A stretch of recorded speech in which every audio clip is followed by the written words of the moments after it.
रात गहरी थी। सन्नाटे का ऐसा पहरा कि हर आवाज जैसे थम गई हो। आधी रात का वक्त था जब अनन्या की नींद अचानक खुल गई। कमरे के कोने में अंधेरे में कोई परछाई हिलती हुई नजर आई। उसने झट से लाइट ऑन की, लेकिन वहां कोई नहीं था। उसका दिल जोर से धड़क रहा था। ये पहला मौका नहीं था, कई दिनों से ऐसा हो रहा था। डरावने सपने, किसी के चीखने की आवाजें और अजनबी चेहरों का पीछा करना। अनन्या, जो एक साधारण स्कूल टीचर थी, अपनी शांत जिंदगी में अचानक इस तूफान को समझ नहीं पा रही थी। वो सोचती थी, क्या ये मेरे दिमाग का खेल है या सचमुच कुछ गलत हो रहा है। एक दिन स्कूल से लौटते वक्त उसने देखा कि एक सड़क पर भीड़ लगी हुई है। वहां एक खून से सना हुआ आदमी पड़ा था और अनन्या को उसके चेहरे की झलक जानी पहचानी लगी। वो वही आदमी था जिसे उसने अपने सपने में मरते हुए देखा था। उसकी हालत खराब हो गई। वो पुलिस के पास गई और उन्हें बताया, लेकिन पुलिस ने उसकी बातों को हल्के में लिया।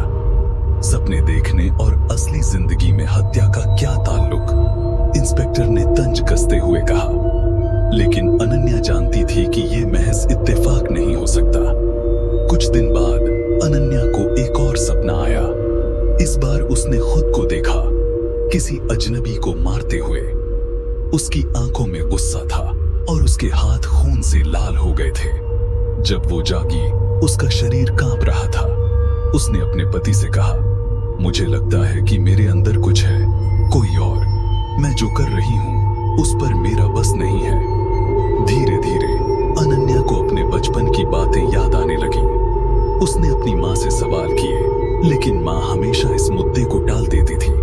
एक रात अपनी माँ के कमरे की अलमारी से उसे एक पुरानी फाइल मिली। उसमें अनन्या के बचपन की मेडिकल रिपोर्ट्स थी।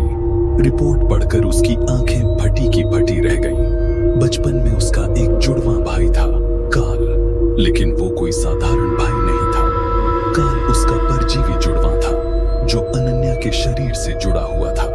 डॉक्टरों ने उसे ओवन ऑपरेशन करके हटा दिया था, लेकिन उसकी आत्मा कहीं गहरे दफन थी, अनन्या के दिमाग में। काल अब अनन्या के शरीर को काबू कर रहा था।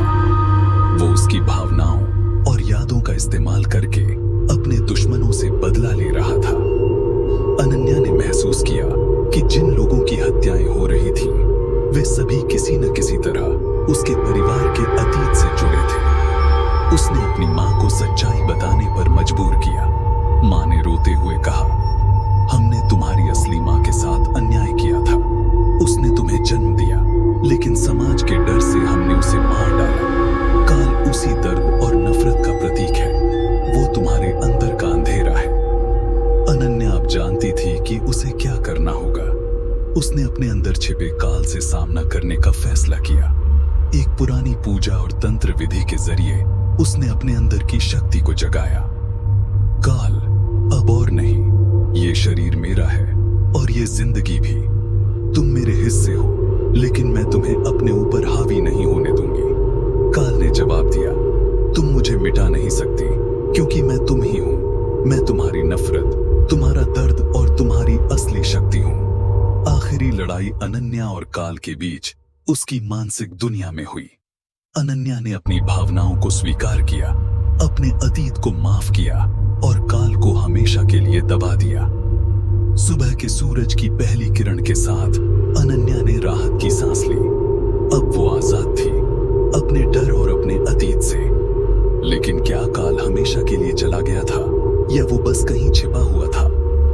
ये राज अनसुलझा ही रह गया।